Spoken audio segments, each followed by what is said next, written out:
Here, ek bring die woorde dat U heilig is, U wat heeltemal anders is, U wat perfek is.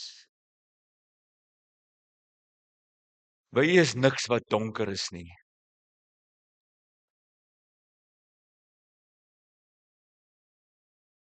Here, maar ek kan net die woorde bring, want my dade is stom. Ek is nie anders soos U nie. Want Here, ek lyk net soos die wat U nie ken nie. Ek het soveel verskonings vir my onheiligheid.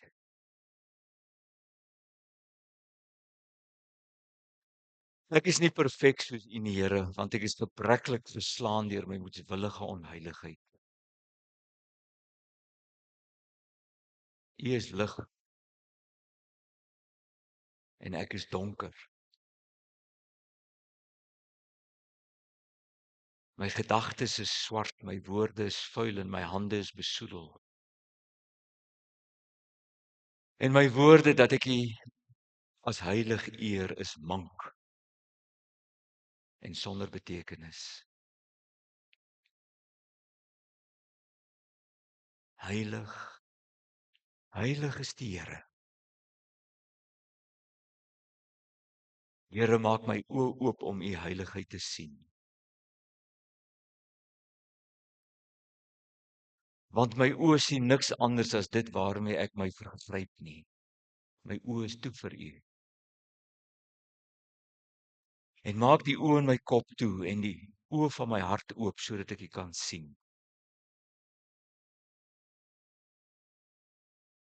Ek sien U heilige hande wat U na my uitsteek. Here, want daar is dan gate in U hande. En ja, dis die aandenking wat U gehou het toe U aan die paal vasgeslaan is. En die merke is om my te laat onthou dat ek saam met U daar gehang het. Dat my vuil hande skoon word in U flenterhande.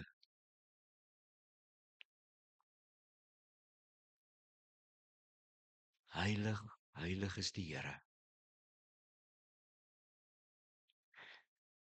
Ek wil meer as net woorde bring dat U heilig is en dat U die oë van my hart moet oopmaak. Ek wil dit waag om my hande oop te maak en aan U te raak wat anders is. Mag ek?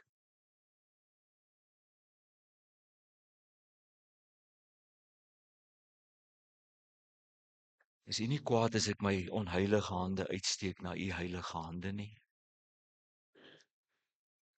U sê nee. U sê dat ek in U hande net soos U word, heilig. En U noem dit genade.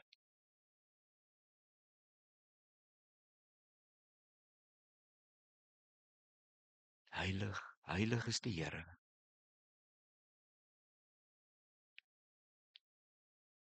Ek sit my lewe voor U neer. Ek wil heilig saam met U leef. U is dit waardig. Amen. Kom ons sê heilig, heilig is die Here deur musiek ook.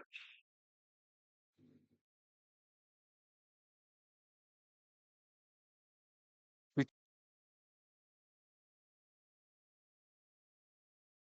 Hosea hoofstuk 7.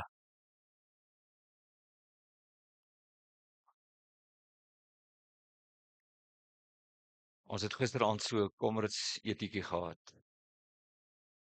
En toe vind ons nou daar uit, ek het die langste Comrades in die klub se geskiedenis gehardloop. Ek het 1 minuut en 12 sekondes voor die einde ingekom met die laaste Comrades. So op soos ou brood.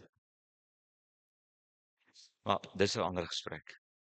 Hosea 7. Ek het nie gedink dit sal gebeur nie.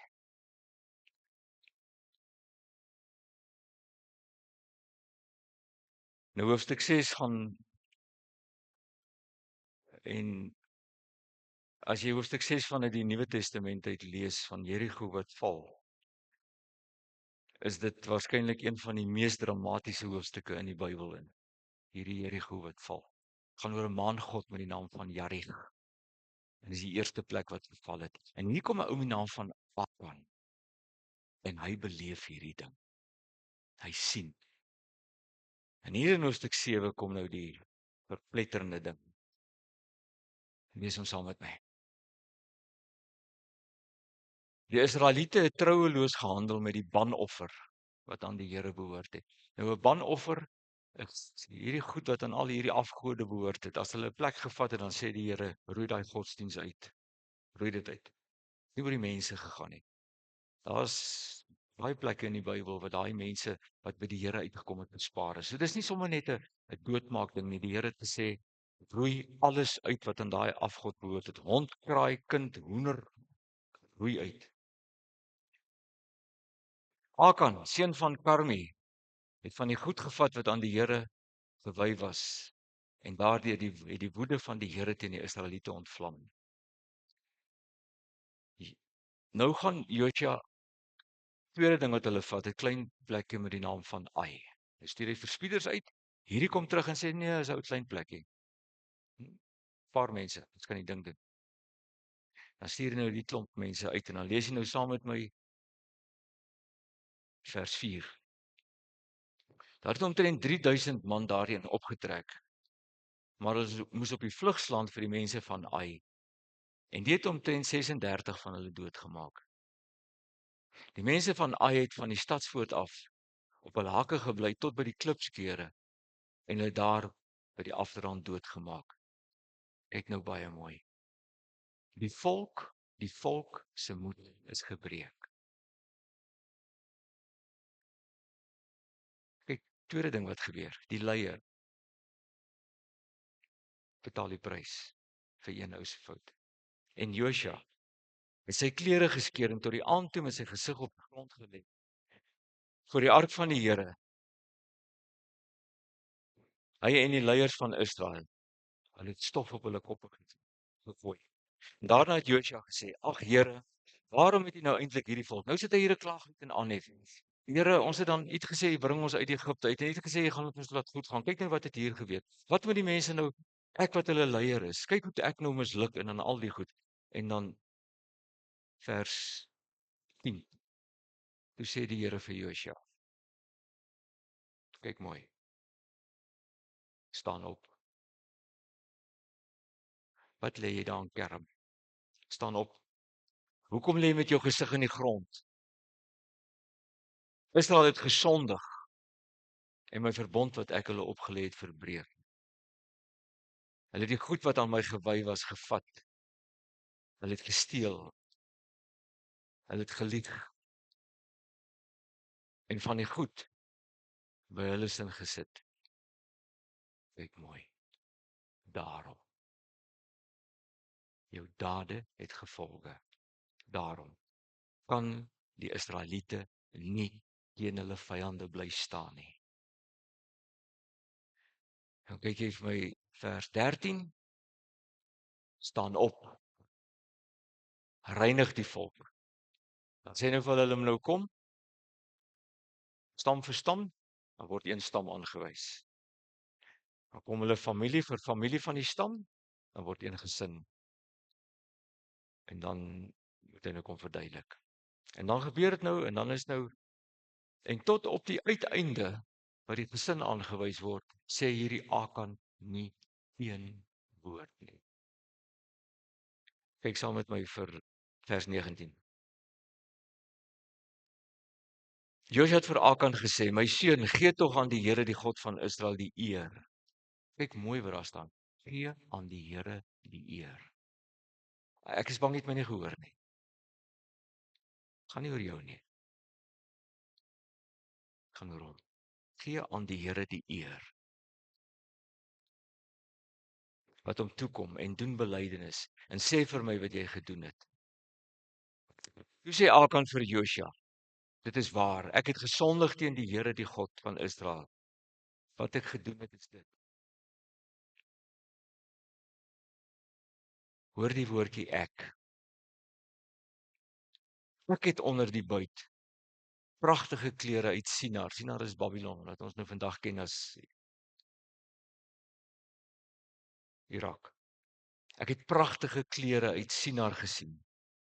En ook so wat 2 kilogram silwer en 'n staaf goud van meer as 'n halwe kilogram. Hoor hier. Ek wou dit baie graag hê. En ek het dit gevat.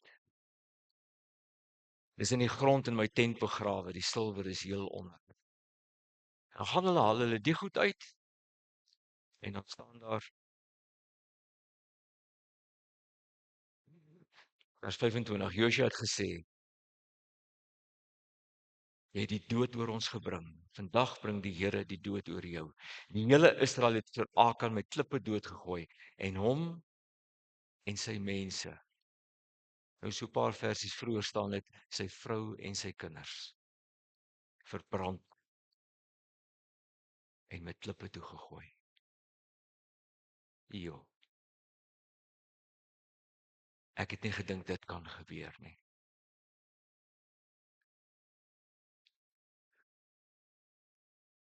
Die lewe is 'n ding wat elke dag gebeur. Meestal is dit roetine goed wat oor en oor en oor herhaal. Staan op, gaan werk, kom huis toe, gaan slaap, staan op, gaan werk, kom huis toe. Somstyds gaan dit goed, ander kere gaan dit sleg.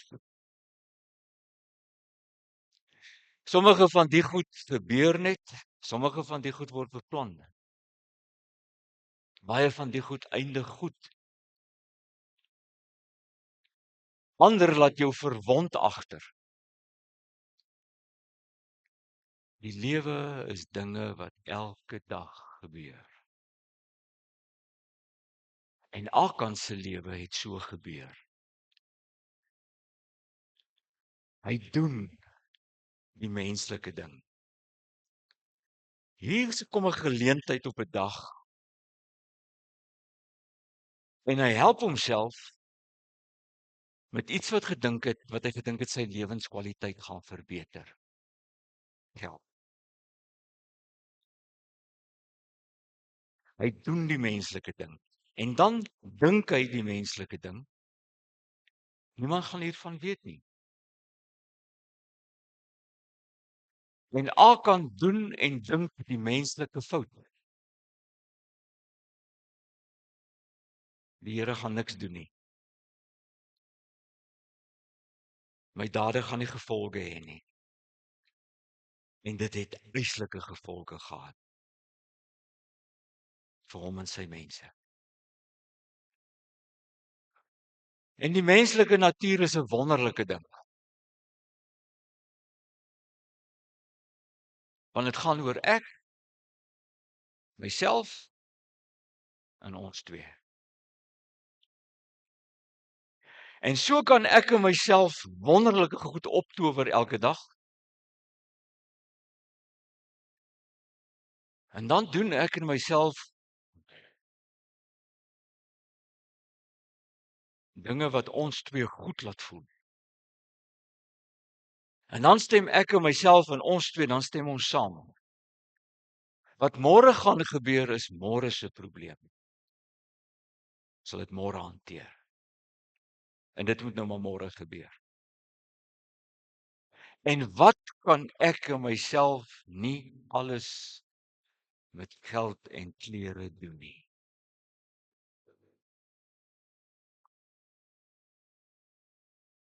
En let op na Akan se woorde. Ek wou dit graag hê. En met daardie ek en myself en ons twee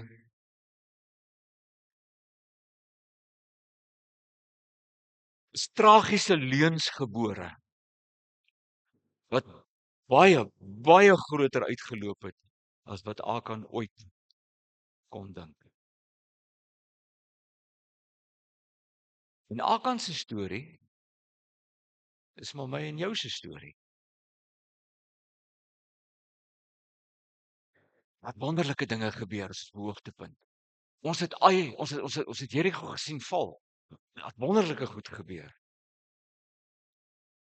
Maar dan is daar ook die verskriklike dieptes van die hel van self. En dan sê ons, dis nie hoe ek dit wou gehad het nie. Dis nie hoe ek het vir my vrou en my kinders wou gehad het nie. Want Akan, hoor dit, het met sy eie waarheid gewerk. Aanvanklik het dit onskuldig gelyk. En dit waarvan niemand weet nie, het so roepend en onskuldig hier voor hom kom staan. En wie sou ooit kon dink dat hierdie ding, niemand weet dit nie, so verskriklik skeef kan loop. En mense, onthou, 'n halwe waarheid is altyd 'n volle leuen. En Akan se storie bevestig, as die waarheid geplooi word, dan loop dinge tragies skeef. En niemand sien dit kom nie. En hierdie ding is so eenvoudig dat 'n kind kan dit verstaan. Maar ons wil dit nie verstaan nie. Kan nie met halwe waarhede voor God kom staan nie. Ek kan nie met halwe waarhede voor God kom staan nie. Dis so eenvoudig soos dit. En dan boonop dink ons dat ons is die uitsondering op die reël. Ons kan roekeloos met die waarheid werk. En dan kan ek by God verbykom.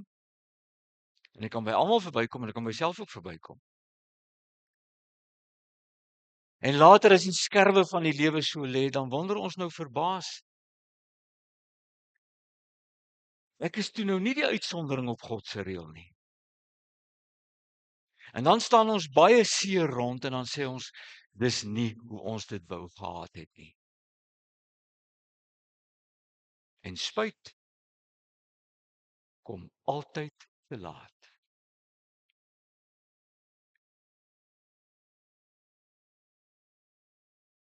En Akan se storie laat vir my 3 dinge uitstaan. En die eerste een is, ek en jy is vooraf gewaarsku. Jy kan nie met jou eie waarheid werk nie. En ek kan nie goed doen wat vir my reg lyk nie. Want my dade het hoor altyd gevolge. Akan kon in sy wildste drome nie dink dat dit wat hy gedoen het tot 'n oorlog gaan lei wat verloor word nie. Mense is dood. En hy het bloed aan sy hande. En dis nie hoe hy dit wou gehad het nie. Hy wou net geld gehad het. En die tweede ding wat vir my hier uitstaan, dit gaan nie oor ek, myself en ons twee nie. Josua sê vir hom, dit gaan oor God se eer. Altyd. Dit gaan oor God se eer. Altyd. En hierdie is nie 'n stuk teorie nie. Dit waarmee jy nou vandag besig is, bring of eer aan jou en jouself, of jy bring die eer aan die Here.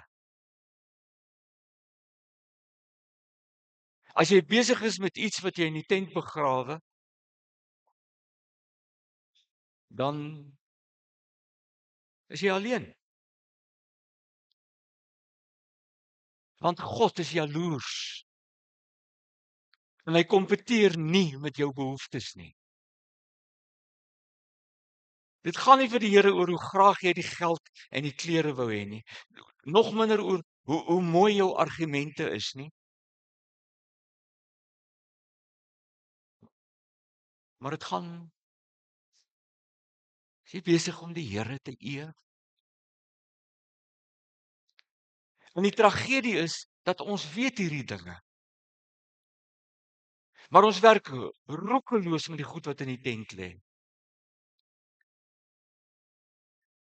En dan is ons baie vroom, besig om met onsself en ons eie behoeftes te leef, baie vroom.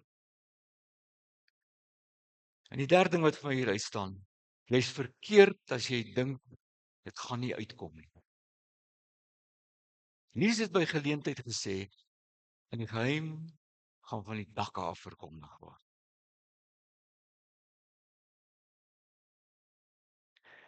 En goed wat in die geheim gedoen word, het altyd gevolge.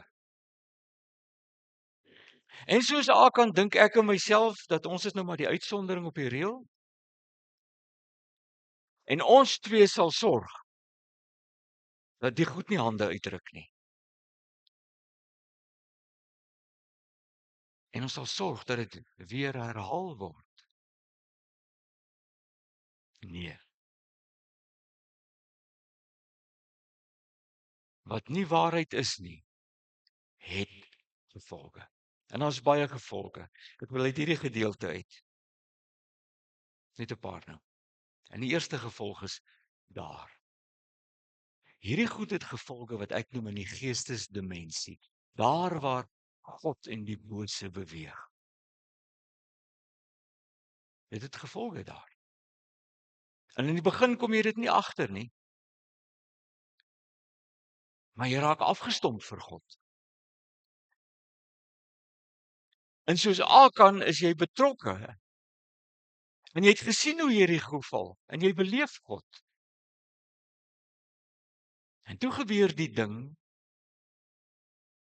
van die geld en die klere. En dan dink jy dis maar net iets wat gebeur. En toe begrawe jy dit. En mettertyd het die leuen van afstomping begin loop en kleintjies kry. En soos Akan gaan jy deur die motions. Voor ons gaan oorlog maak teen Ai, dan bid ons saam.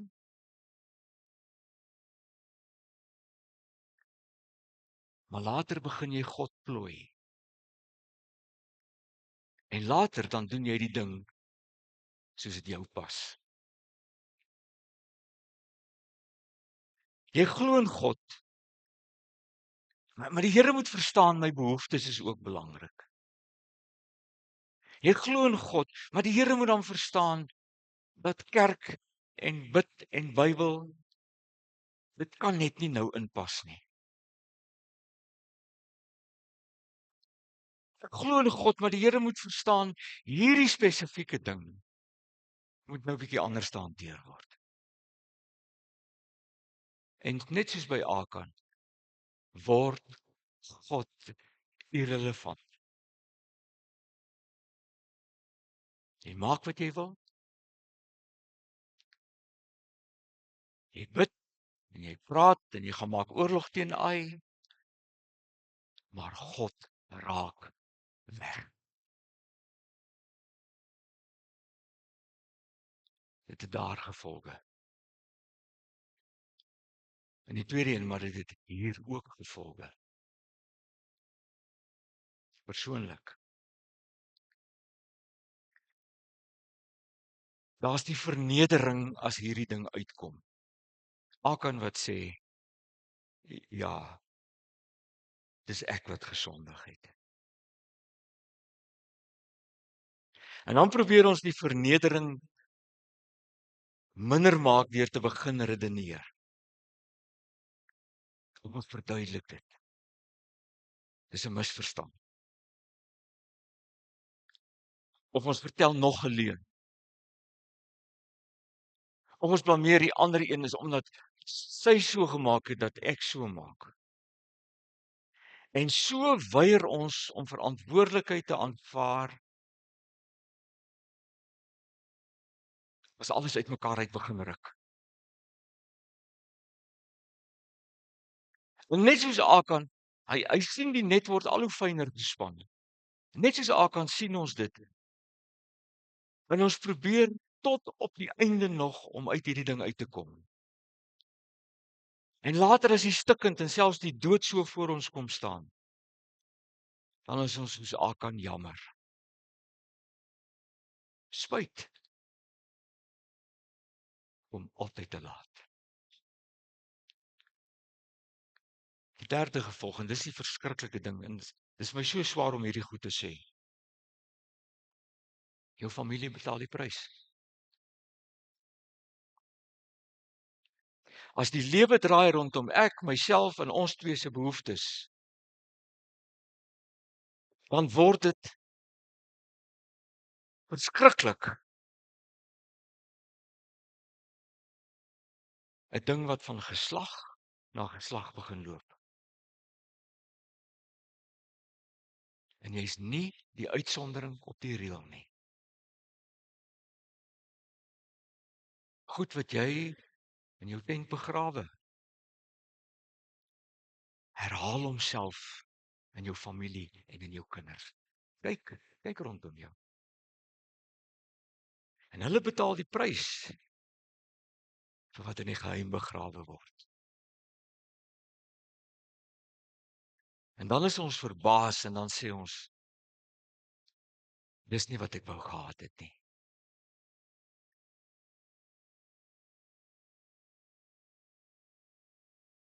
Nog 'n gevolg is die individu kry seer. Josua, wat heeltemal onskuldig is, sy reputasie as leier lê aan skerwe.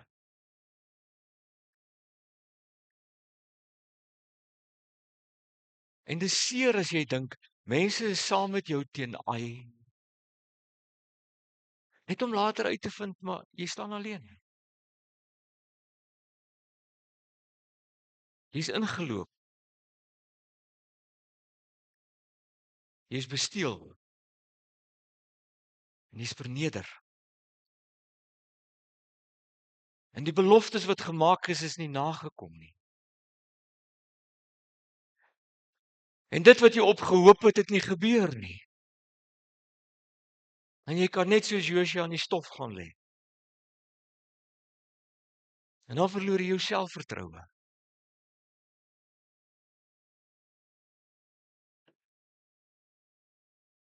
En jy wil niemand vertrou nie.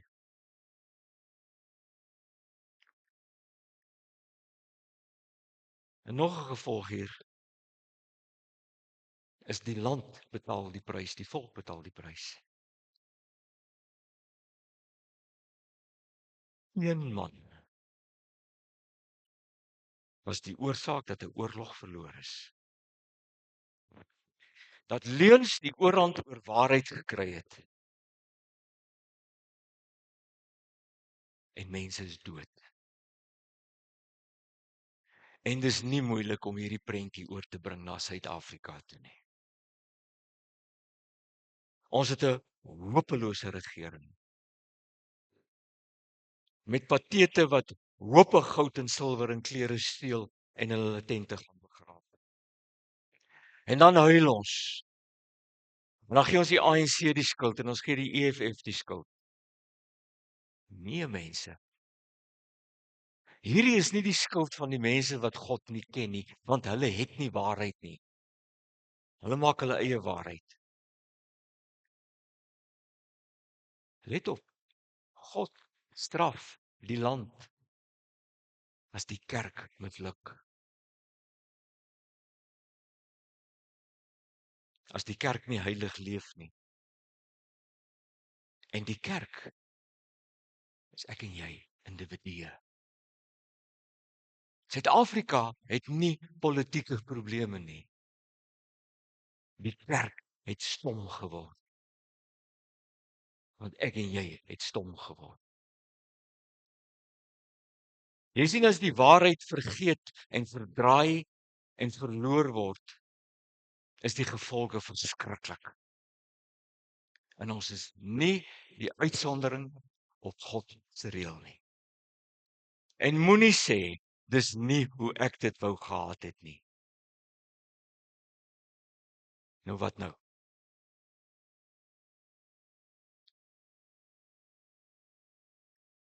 Paar dinge wat ek uit hierdie gedeelte uit wil sê. Eerste enetjie is, jy is gewaarsku. Jy, jou gesin en baie ander mense se toekoms is in jou hande. Niks meer ouderdom te doen nie. En die tweede ding, dit gaan oor God. Dit wat ek en jy doen lê oop en bloot in die lig voor God. En God deel nie sy eer met jou nie. En die derde ding, jou dade het gevolge. Jy's gewaarsku. Ek lees Romeine 5 donderdag aand. Waar hy sê, as jy deur die Gees leef, dan lei dit tot vreugde en lewe. En as jy deur die vlees leef, dan loop dit uit op die dood. Altyd.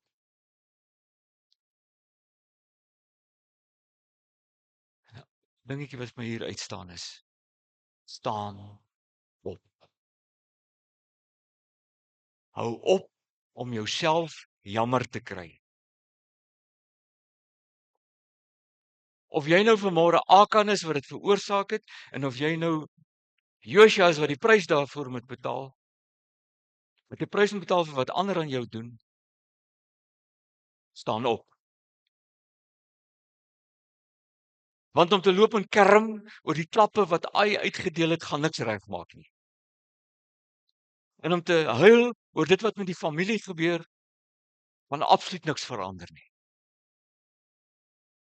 En om vanmôre met skuldgevoelens op 'n hoopie te gaan sit en te sê ek is sleg, is baie sleg. Maar niemand gaan jou jammer kry nie. Want al hierdie goed het gebeur en dit gaan nie verdwyn nie. Staan op en gaan doen iets daaraan. Nou wat doen 'n mens en hoe doen 'n mens dit? Kom baie dinge sê. Ek wil uit hierdie gedeelte uit 3 goedjies uithaal. En asseblief, nou kom ek by wat ek wil sê. My hoor my. En die eerste een is, ons het met genade te doen. Genade. Dit vat woede onmiddellik weg.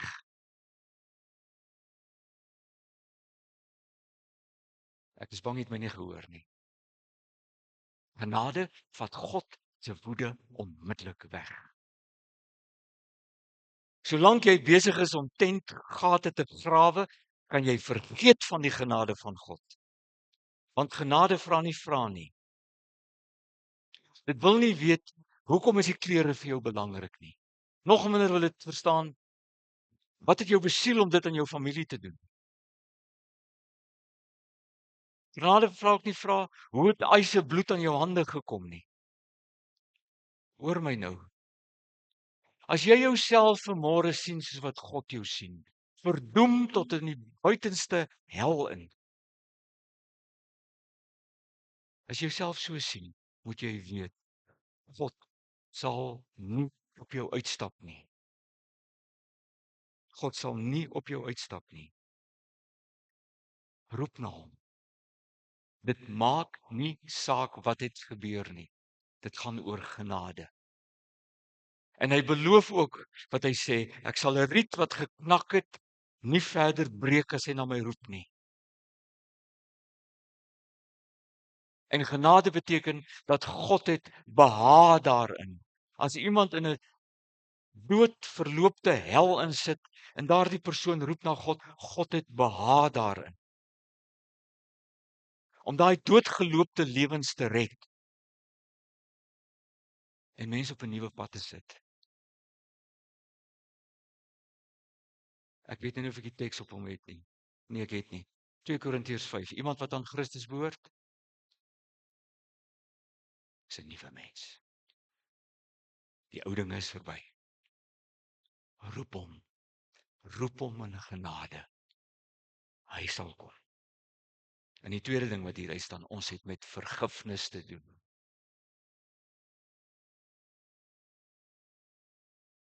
En hoe verduidelik ek as 'n mens God se vergifnis?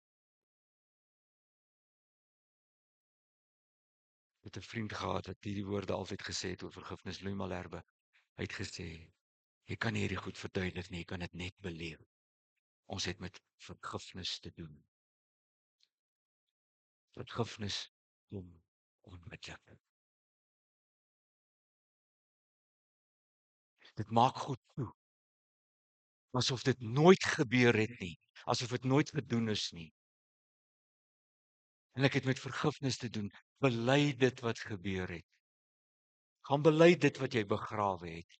Staan op en verander jou lewe na een wat God op die troon het. Vergifnis. En die derde enetjie is, ons het met vergifnis te doen. Jy moet Akan vergewe wat hy aan jou gedoen het. As jy bitter bly oor die Akans in jou lewe, gaan jy die genade van God nie verstaan nie en bitterheid gaan jou opvreet.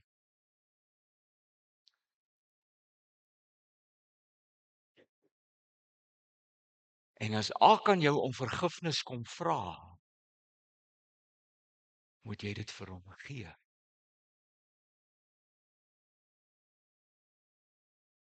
Moet hom nie in jou bitterheid wegstuur nie. Want as jy dit doen, dan ruil jy die rolle om. Dan word jy die Akan met bloed aan jou hande wat iemand het wil regmaak, wegjaag. En jy gaan die gevolge kry.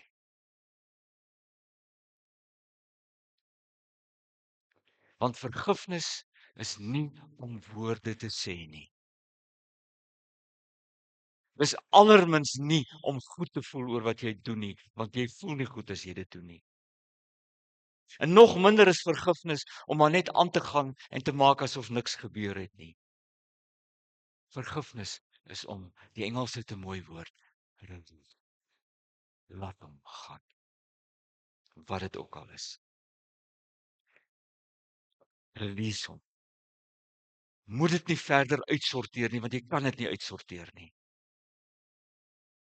Moenie gaan boet nie. Moenie laat boet nie. Release. Los dit vir die Here. Hy sal dit uitsorteer. Hy sal laat boet. Hy sal vir jou sorg. Hy sal die waarheid laat uitkom.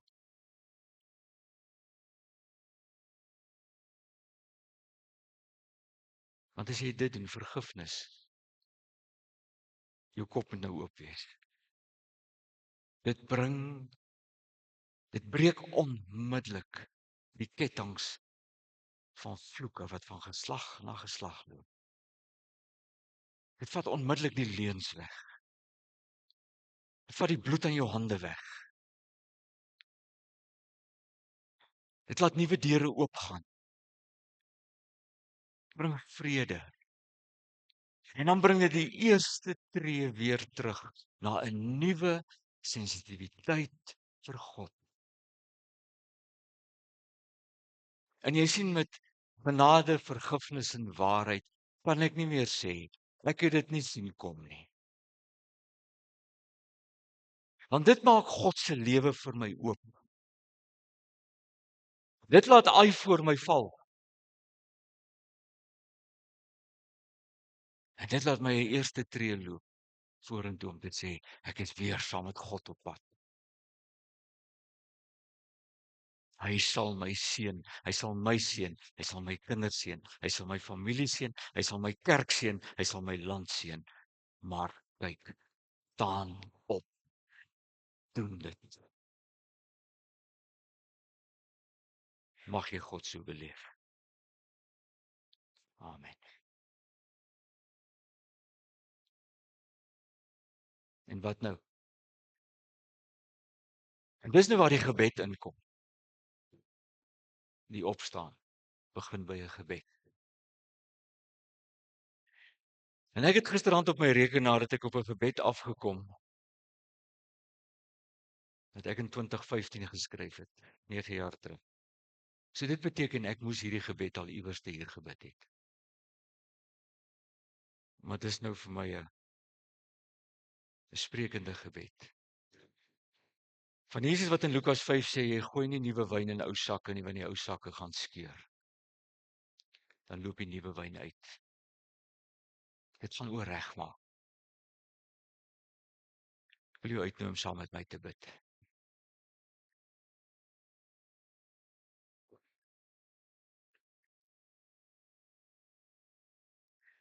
Here, dis jou wynsak wat hier praat.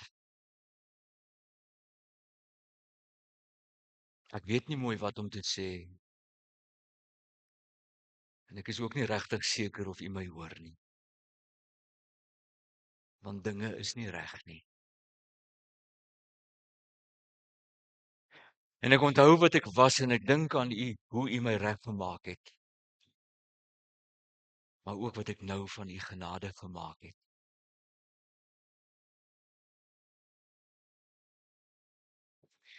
Here, ek was op my stukke. En ek was dronk in my lewe. Ek het wel gedink ek was nugter. Maar nou weet ek dat ek dronk gewaggel het van die een drinkplek in die lewe na die volgende. En ek het besope gevat, gekyk en geloop en gepraat. En toe proe ek U, die beste wyn. Ek het die siel champagne van genade gedrink en die genesing het my ou wynsak heel gemaak. Toe my stikkende gate waardeur dit gelek het, heel gemaak het. U heiligmaking het my fonkelend verander van goedkoop papsak na 'n perfekte wynsak. Here, ek het gedrink by U en dit was goed.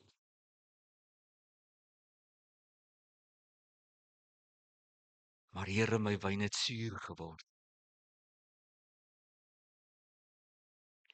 Ek het die nuwe genadewyn gemeng met my ou goedkoop gedrink.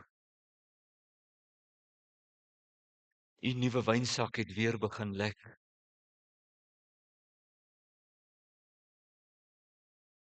Ek is skaam om dit nou te sê. Maar ek is besig om weer te skeur waar U reg gemaak het. U heiligmaking lek uit. Buitekant lyk U wynsak nog goed. Maar binnekant skeur ek uitmekaar uit. U vergifnis lek uit want ek drink goedkoop plaasvervangers.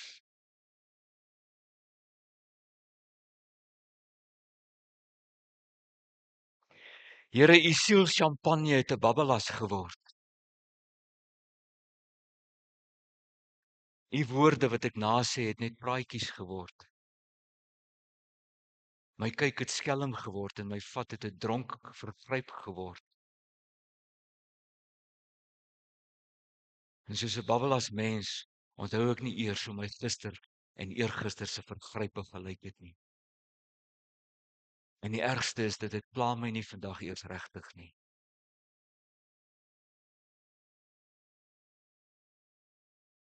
Here, ek weet dat ek heeltemal gaan skeur. En die genadewyn gaan so ver uitloop dat ek dit nooit weer terug sal kry nie.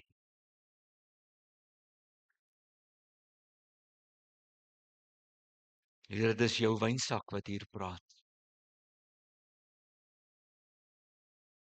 Skink U self weer vir my in. Gee my soveel van die siel champagne dat ek dronk word van U. Want U genade is mos elke môre nuut. En U sal ook vergeet waar ek gister gedrink het. Want U patch mos nie net die ou gate op nie, maar U maak my vandag weer heeltemal nuut oor.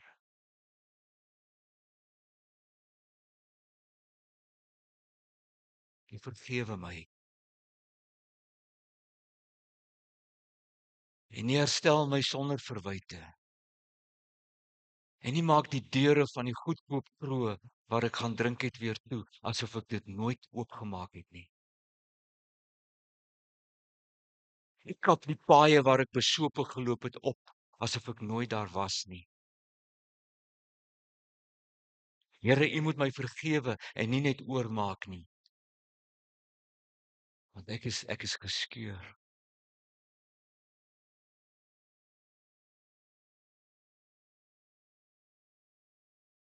Here, skink U self weer vir my in.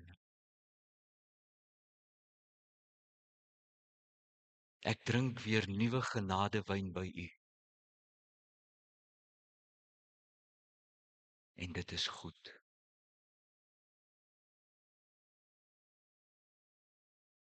Amen.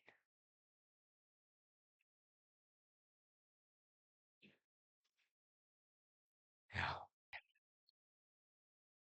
as 'n kind van die Allerhoogste God, met die beloftes dat hy na jou kyk.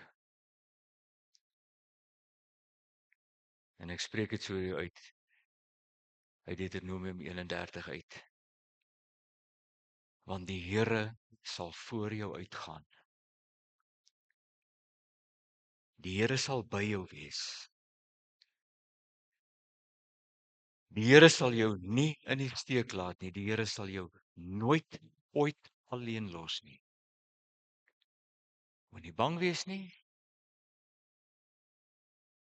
Moenie skrik nie. Gaan in vrede. Al God se kinders antwoord. As iemand my preek wil hê